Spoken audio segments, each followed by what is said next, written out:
you took time to rest. Still in the spirit of the International Women's Day, celebrated Nigerian women across the world this morning. Do well to celebrate the women around you as you go out today. Remind that woman of a strength, of the abilities that you see that you emulate in her. Make her understand, oh, I see these things in you. I really hope I have these qualities. I have these qualities. There are a few of my friends who are female who I enjoy their confidence level. I've had a friend who had walked into a board meeting of an organization before where she knew nobody, made a presentation and came out with a deal. And everybody was like, let's go through the tables, let's go through the process. But she was like, she came in, looked all glammed up. The confidence level was 100%. And she was able to get in there what we had been writing letters for weeks. She made a statement that day. Good morning, Lobin Kolarewaju. Yes, thank you so much for joining us. I need you to move closer to your microphone.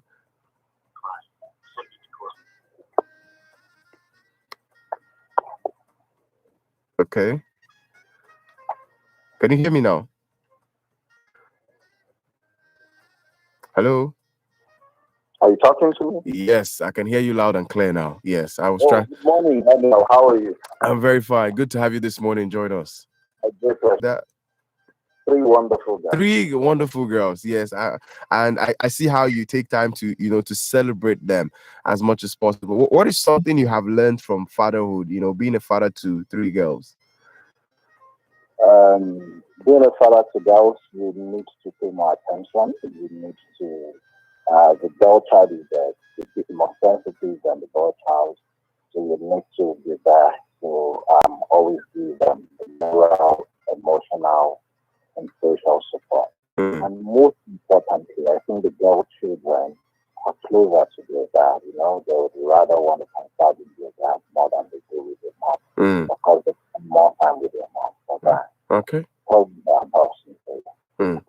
Thank you very much. There's a question I heard somebody ask a particular person, and I feel like I asked you this question. We had spoken one time, and I remember you sharing your story of how you had to struggle a lot through school and all. How do you plan to teach your children those lessons?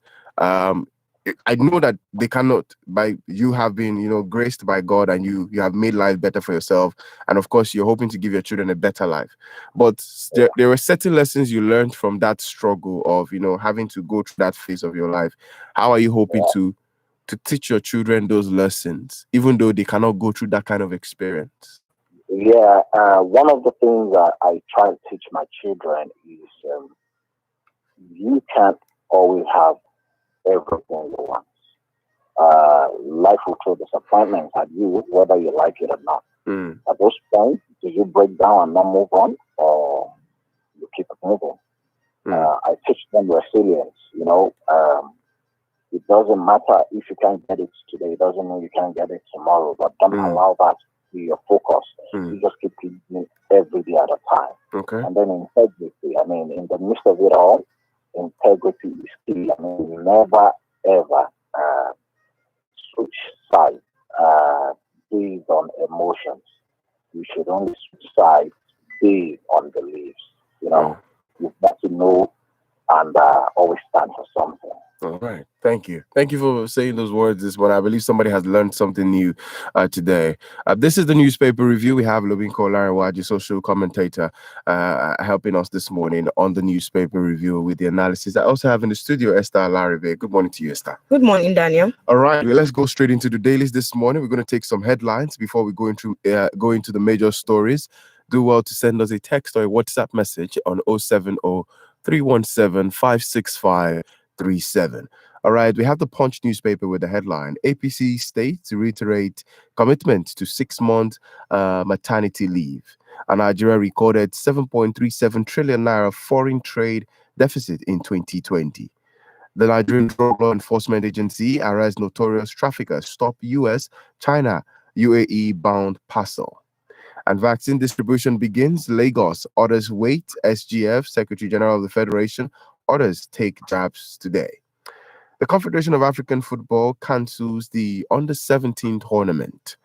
Also, we have Ogun, Castina, Anambra, 7 governors stick to illegal local government caretakers panel. Over to the Nation papers. And on the Nation newspapers, we have Italian press celebrates Osimhen's scoring return. Past Nigerian leaders weren't prepared for power, says Kuka. I did no wrong, says suspected Fulani warlord Wakili. Shagamu crisis. Inspector General of Police orders DIG to probe incident. Law allows me to remain in power till 2024, Adamu tells court. Banditry. Army cautions Gumi against inciting comments.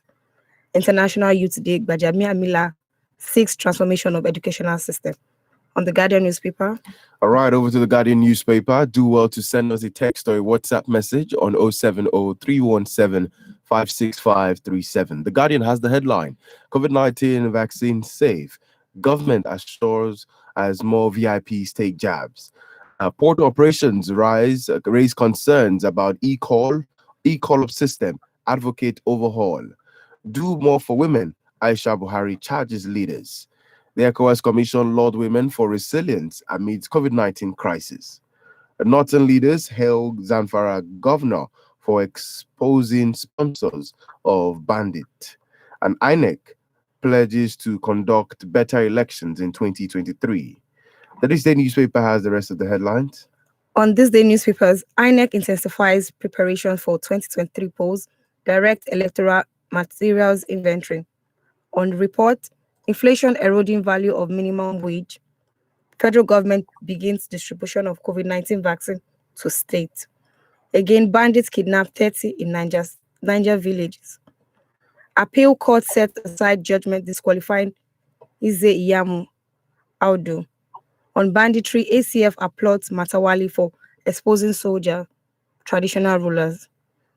Niger's political stability, major concern to Nigeria, says Buhari. And on the pen pushing. The pen pushing has the rest of the dailies. Ogun State government takes delivery of 50,000 the coronavirus vaccine. And I have constitutional right to stay in office as Inspector General of Police till 2023, says Adamu. Do well to send in a text or a WhatsApp message on 070-317-56537 to be part of the newspaper review conversation here this morning. All right, this one, let's start off with money. There's a lot of talks from PENCOM, which the National Pension Commission has stated has faulted states and some private companies for not funding 3.5 million pension account opened by their workers at the end of 2020. The implication of this default is that the workers under this category would retire without having any pension to depend on in their vulnerable old age.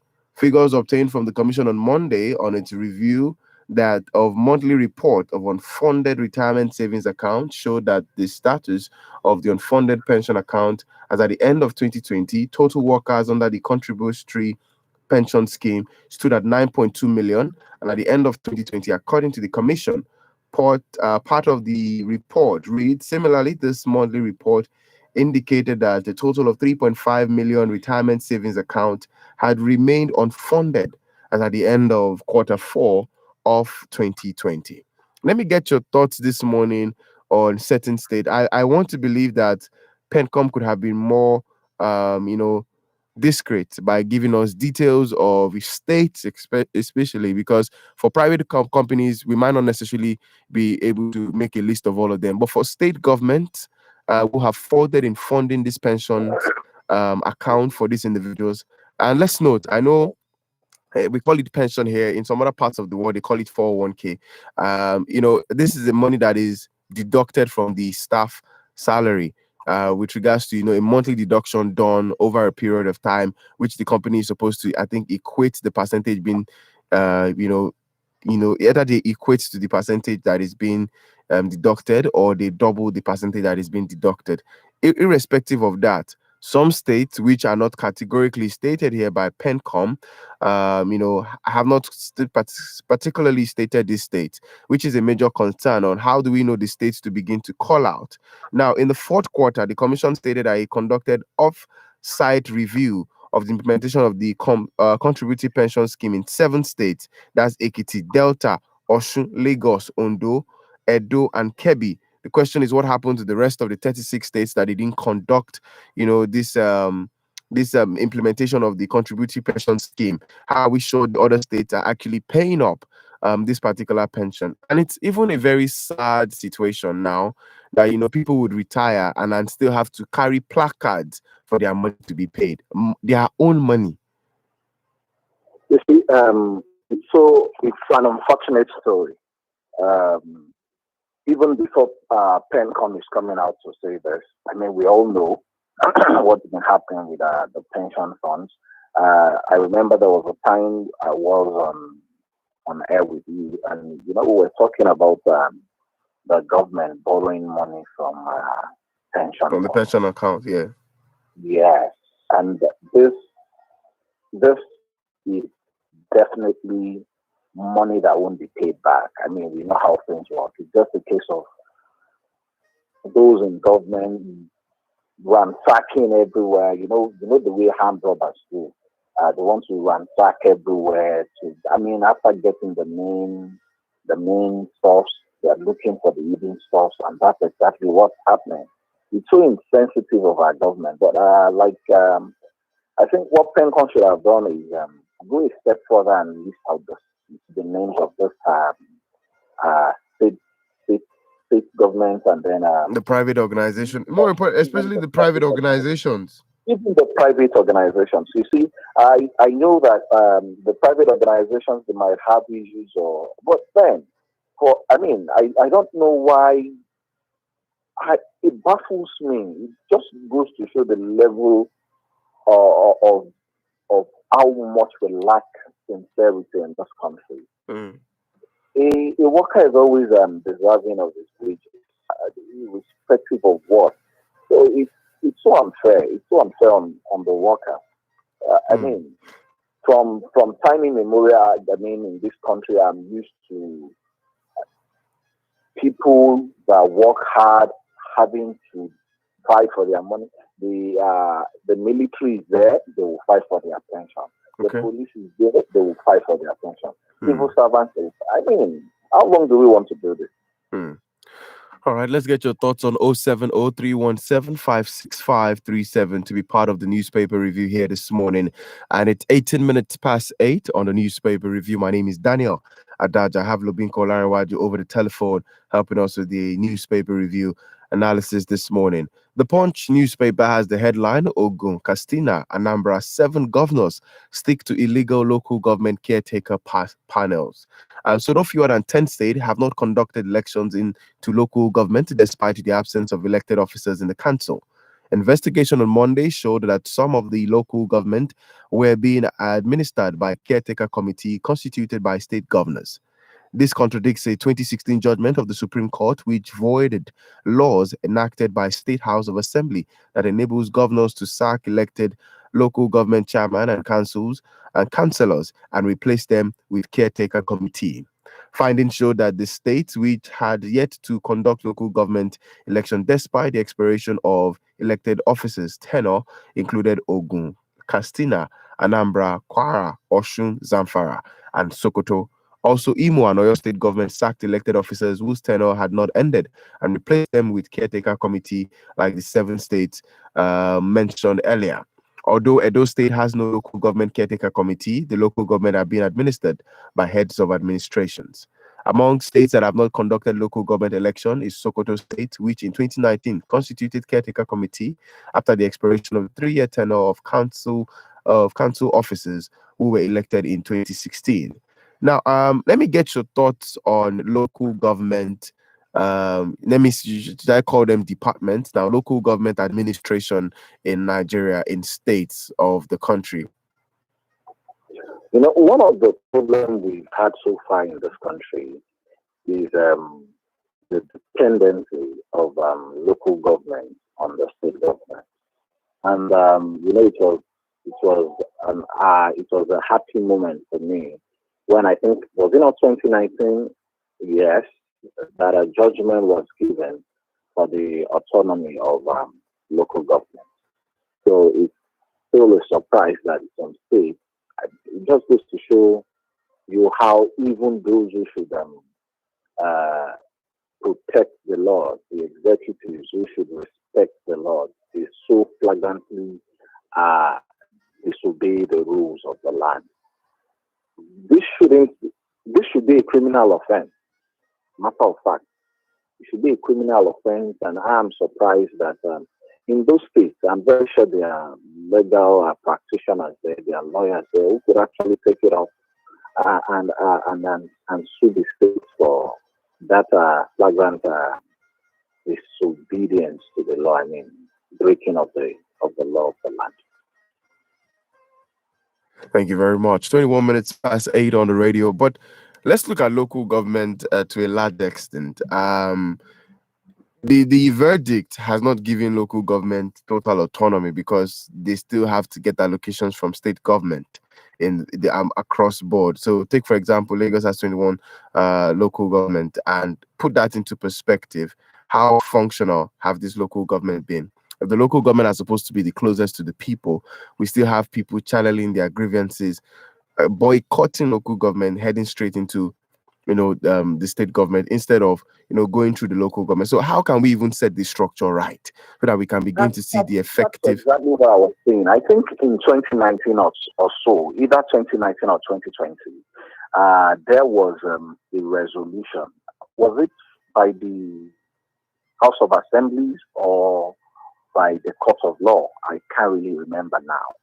Where it was stated that local governments should get their allocation directly from the federal purse, Hmm. and I think this has been obtainable for some time. So the local government is the closest to the people, but unfortunately, the local government section of the country has been more of stooges to state government. I mean, power pawns, pawns used in the power play.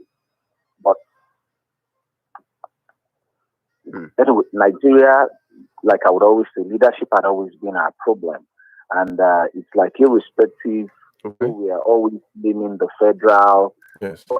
Funny thing is, irrespective of the level of leadership, everybody, that's the same way you see even the local government, Okay. the chairman usurping the powers of the councillors and all that. Yes. It's just like power is not clearly defined, and then, Hmm. so clearly defined, but Let's talk leadership right now. Let's talk leadership is on the Nation newspaper.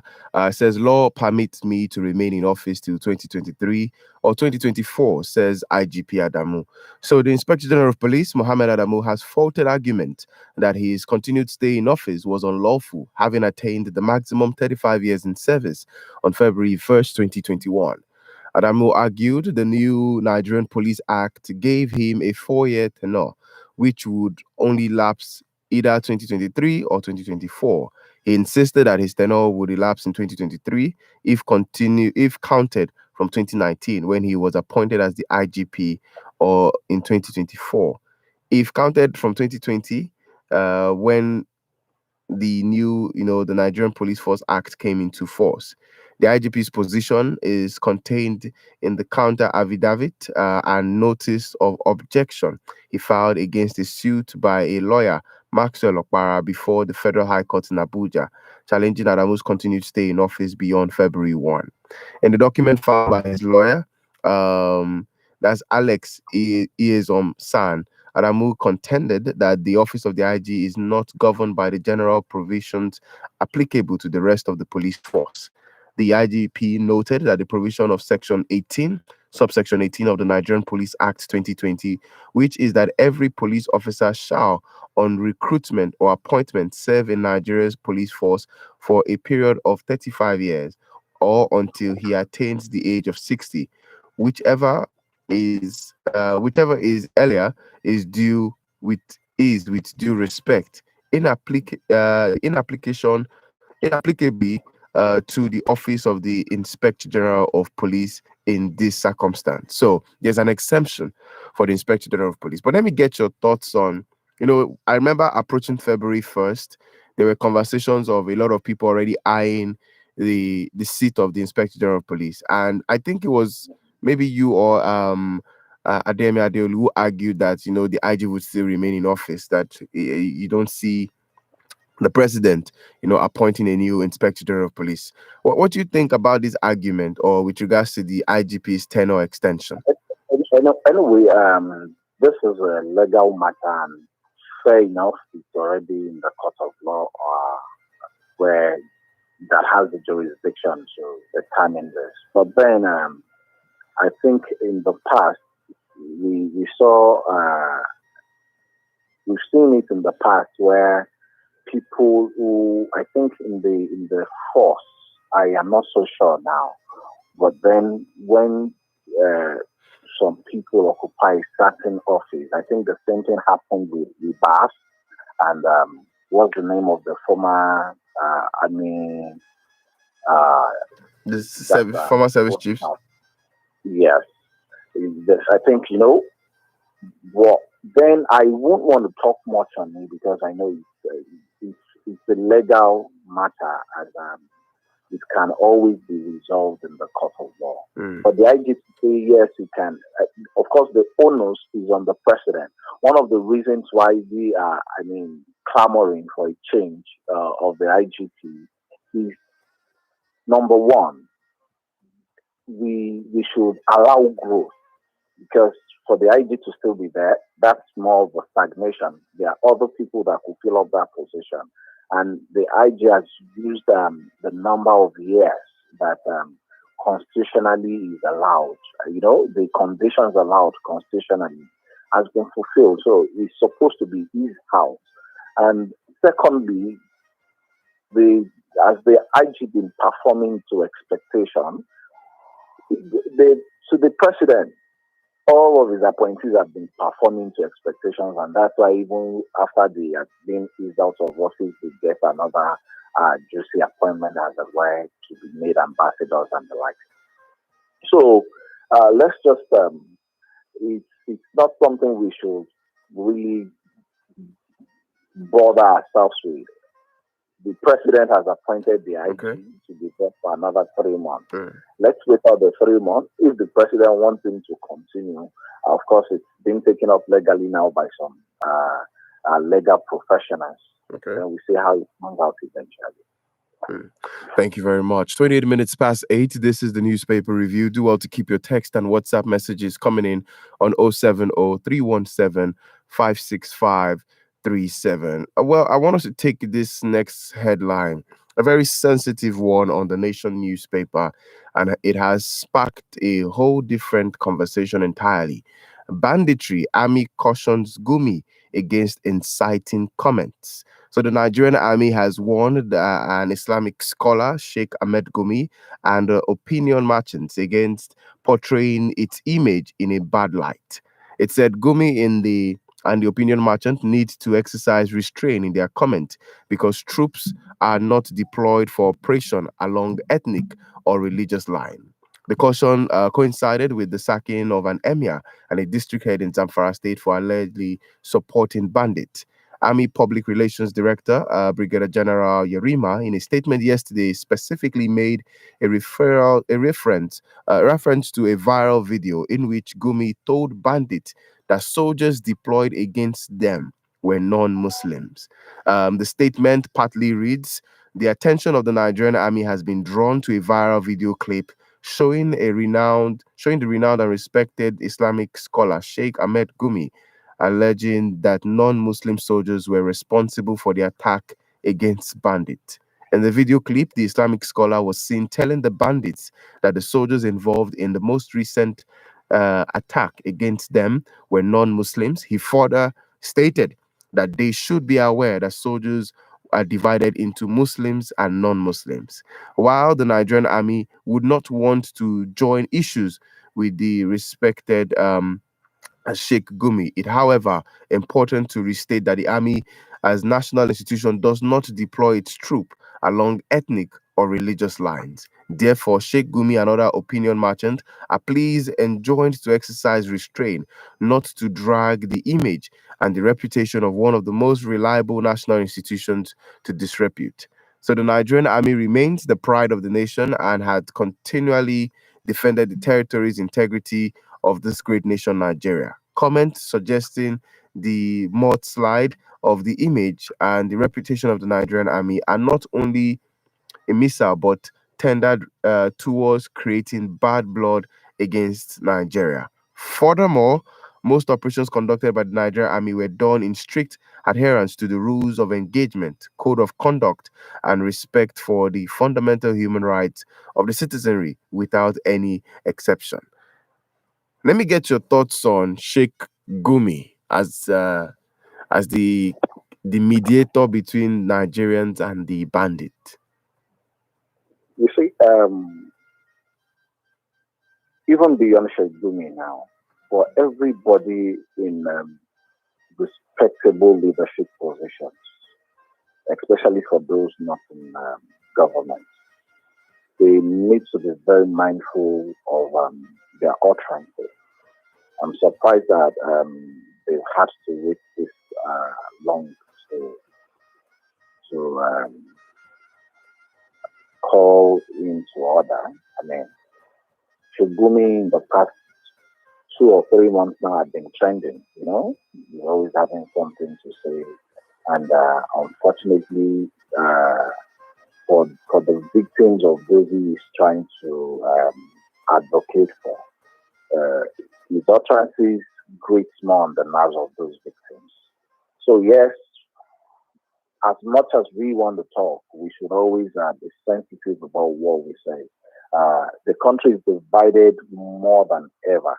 I mean, totally divided, seriously. And Okay.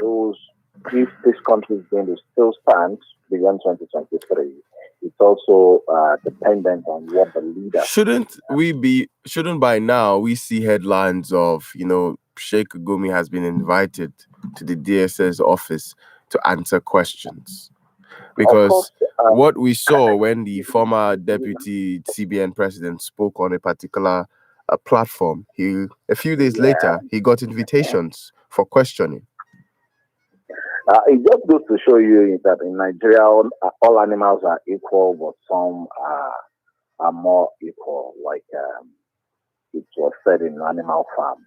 I can remember the name you mentioned now. He was on an interview on the radio, and DSS had to invite him. And Gumi, we've seen him sit, dine, and converse with the bandits. We've also had him talk about the government knowing where these people are. You understand what I'm saying? These are weighty statements, but I guess he's a very powerful man, and as such, he's probably not. Maybe the religious leaders are more powerful than I mean, it's sort of confusing than the politicians. I remember the other guy you were talking about was a former appointee of the CBN, but Gumi is a religious leader that probably has a lot of political influence, and politicians, when they see that they have a lot of influence, they scurry for favor, probably towards the next election. So I'm surprised too. I'm very surprised too. But the place of Gumi and the place of that guy, what's his name now? The former deputy CBN director is different in the political equation. Gumi Gumi also has access to the bandits. So invariably, the bandits were created for political reasons, as it were, And now, so in the political equation, Gumi is different. So don't be surprised. You'll never get the same game invited. 25 minutes to 9. This is the newspaper review on Women Radio 91.7. Do well to send us a text or a WhatsApp message on 070-317-56537 to be part of the conversation here on the newspaper review. We want to take some messages right now. We want to get your text and WhatsApp messages, and we can take them. You can also tweet at us at WFM917. All right, over to you, Esther. Chike from Akute says, so there are still local governments. I thought that had been abolished as only state governments are visible these days. On the military to Gumi, I consider it belated because the DSS did not waste any time in picking up Malafia, who was only being candid. They railed against divisive statements but failed to punish those who make the most out of all of this. Nepotism in plain. Good morning, Daniel. Please, who made Gumi our spokesman? Can he please stop fueling more crisis with his words? Let him think about the consequences of the speech on the nation at large. We also have this message from Bright in Sherry, and he says, how long can we keep deceiving ourselves that we can stay as one nation when people that are helping the police are being taken to Abuja for questioning? And Gumi, who is speaking to the bandits, is the same person telling them that the Christian army is killing them. So is he making peace or creating a division? I hope God helps us out of all of this. That will be all for now. All right, let's keep those text and WhatsApp messages coming in on 070-317-56537. All right, somebody was speaking on one of the messages there on, or who said anything about Nigeria still standing together. But Bishop of Sokoto Diocese, Matthew Kuka, has actually said on the Vanguard newspaper, the headline reads, "Nobody stands to gain anything if Nigeria breaks up." And I know, Lobinko, you are one of the advocates for Nigeria will be great again. And just to read a part of this headline here, it says, he said that it is not too much for Nigeria to ask the federal government to secure lives and properties, noting that government at all levels must provide the enabling environment for citizens to thrive. Kuka, who stated this at a virtual interview with academic and historian Toyin Falola on Sunday, said, I don't think any Nigerian in his right senses should pretend nothing binds us together. This 923, 768 kilometer that Lord Lugard gave us binds us together. All of us are now global citizens, but I know all of us are still nostalgic about this country. It is not going to remain like this, and let none of us be under any illusion that anybody stands to gain anything if the country breaks up. Nobody is interested in this country breaking up, but the point is that who are we? The point is that who we are yesterday is no longer who we are today. All right. Who we are yesterday is no longer who we are today. So Kuka also lamented that politicians fall back on clerics when they are not delivered on the issues of governance, but stressed that the Nigerian state must run with a sustainable vision for all of us to thrive. So leveraging on the word, Olumiko, this morning on, nobody's going to derive anything from Nigeria being divided. Let me get your thoughts. Nigeria, as it were, is a contraction. But the Nigerian idea is supposed to be one of the greatest ideas of a country in the world. But so far, so good, that's not the case. I have to say that because our numbers, our diversity, and all that is supposed to be our strength. But one of our major problems is our constitution. When it comes to power, there's no continuity in power. And that's one of the problems we have.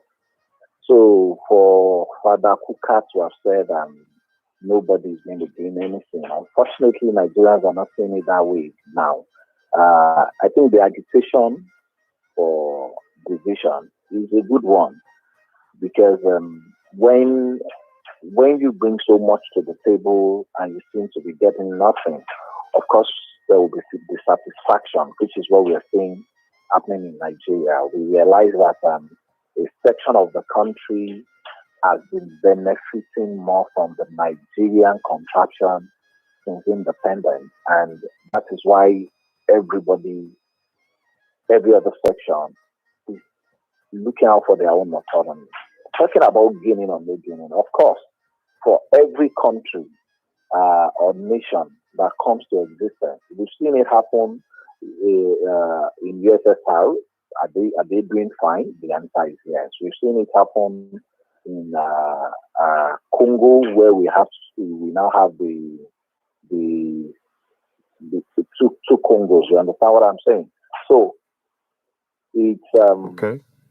It's right now is a time we need to explore every possible solution. Yes. And one of the possible solutions is the vision of the country, whether we like it, whether we want to accept it or not. I mean, Okay. if Nigeria is not, Nigeria will be great again. That's my prayer. That's my dream. There is a wish, but then the reality must also be faced, because the factors that will make Nigeria great again, if Nigeria used to be great, needs to be treated, needs to be tended to, needs to be discussed, needs to be negotiated. Because the Nigeria of today, believe me, I mean, the future is looking bleaker every day. And every Nigerian that has the opportunity of wanting to leave, it would be unfair to tell them not to leave, because the country as of today only fulfilling for the politicians, not for the people. Not for the citizens. That's a very tough call to make. Women Radio WFM 91.7. Do well to keep those text and WhatsApp messages coming in on 070-317-56537. We take this headline here on the Nation newspaper, which is regards to the COVID-19 vaccination for Nigeria, as states have begun to get vaccination. So at the end of last Tuesday, 3.9 million of the AstraZeneca vaccine dose received last week, which would have been distributed in all 36 states. The Presidential Task Force made this statement on Monday. Ogun State has gotten 50,000 doses as at Monday, the first batch of the 100 allotted to the state. Health workers in the state are slated to receive the vaccine jab today, and governors will tomorrow inaugurate general vaccination for citizens in their states. On Saturday, President Muhammad Buhari and the Vice President Yemi Osinbajo received jabs of the vaccine. Mustafa said the objective of the federal government is to vaccinate about 70% of 200 million Nigerians at the end of next year.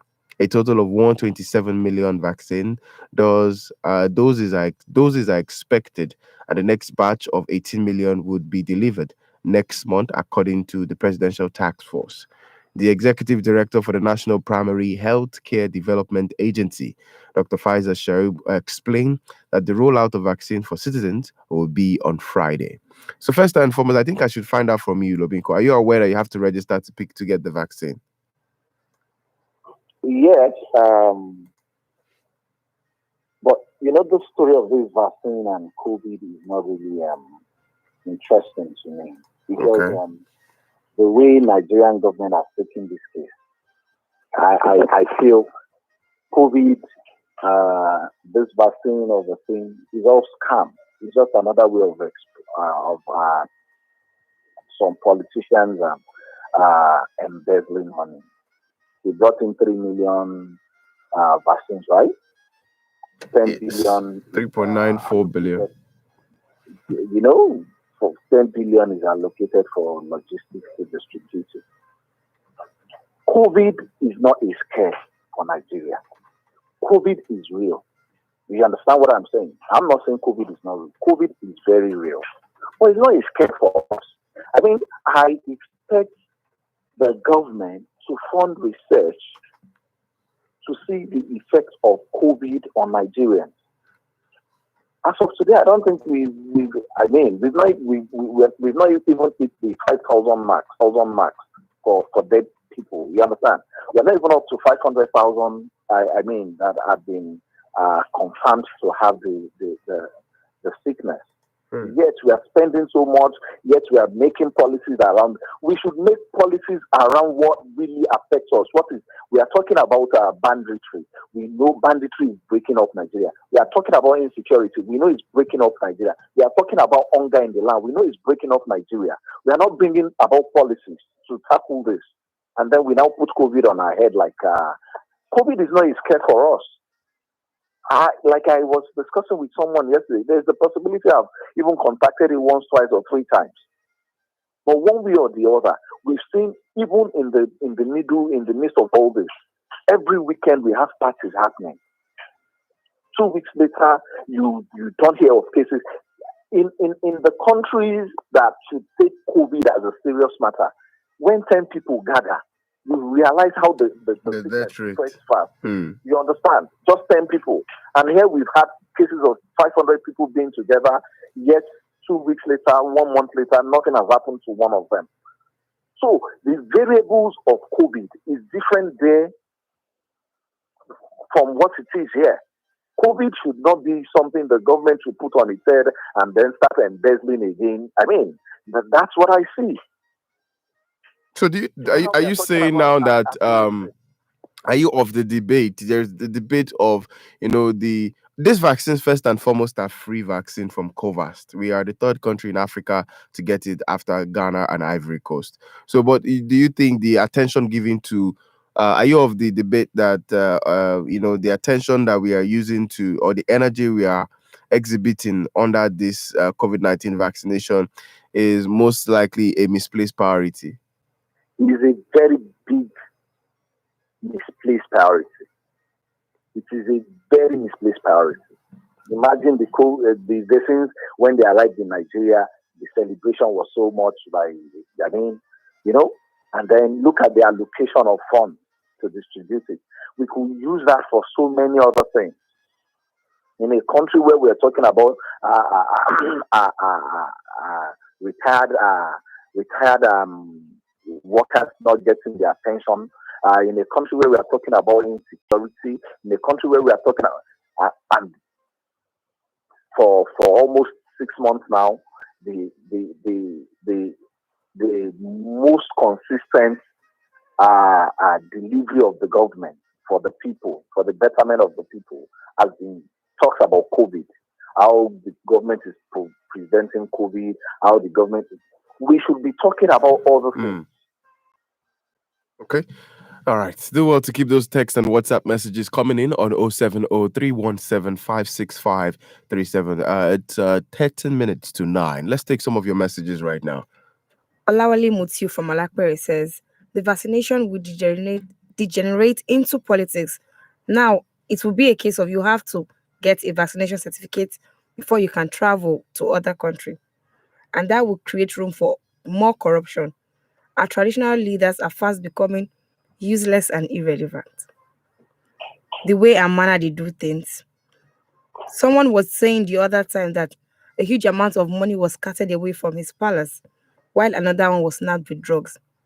Bad followers only breed nothing but bad leaders. Allah bless Nigeria. Adeswa from Ibafo says, if only we can free ourselves from the shackles of religion and political bondage, even tribal bondage too, I know we will redeem this nation far from this crisis that we are facing right now. We also have another message here that says, Israel from Ogijo says, just wait and you'll see that everything that Gumi is saying is right. Boko Haram are northerners. So why would they kill our soldiers? Schools, missionary schools are being forced to wear hijab. How is this?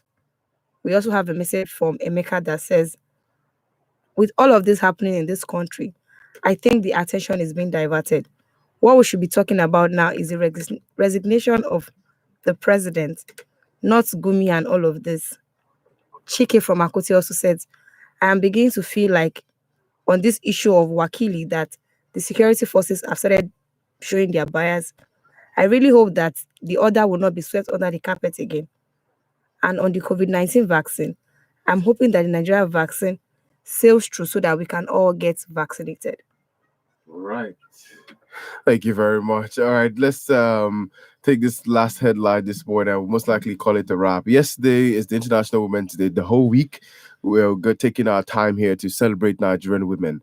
And Malami is saying that Nigeria is committed to end gender-based violence. As the world celebrates this year's International Women's Day, the Attorney General of the Federation and Minister of Justice, Mr. Abubakar Malami San, has expressed the commitment of Nigeria towards ensuring an end to gender-based violence in the country.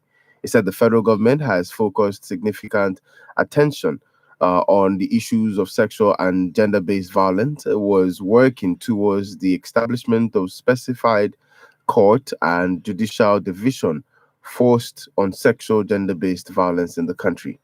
A statement by the Special Assistant on Media and Publicity and Public Relations Office of the AGF, Yesterday, said Miami spoke at a virtual session on special events on gender discrimination, gender dimensions of criminal justice responses to terrorism, organized by the United Nations Office on Drugs and Crime, UNODC.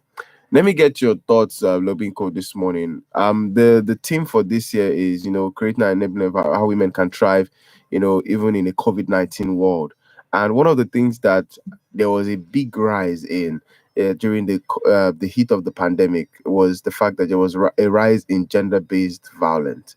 How can men, since you're a man, how can men have this conversation among other male folks who are, violent in their homes? We saw a lot of not just that's physical violence, the man beating the wife.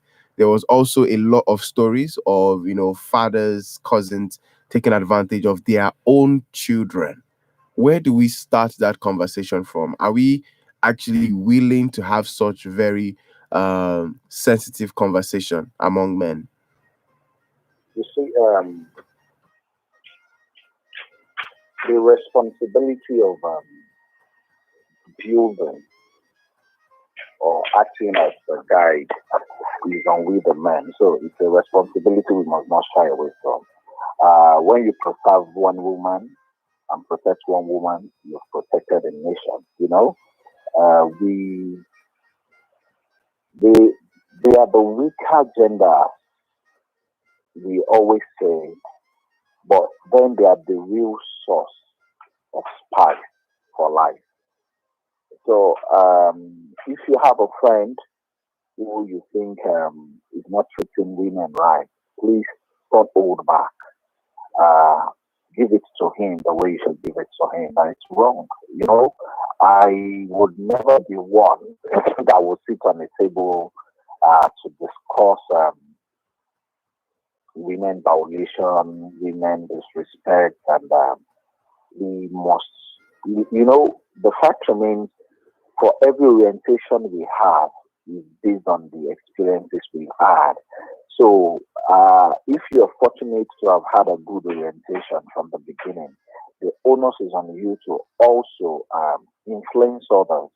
I mean, at times it might not be easy, but then by being consistent, what we hear often becomes a part of often becomes a part of us. So we should keep saying it. And then to our women too, please, it's a joint responsibility.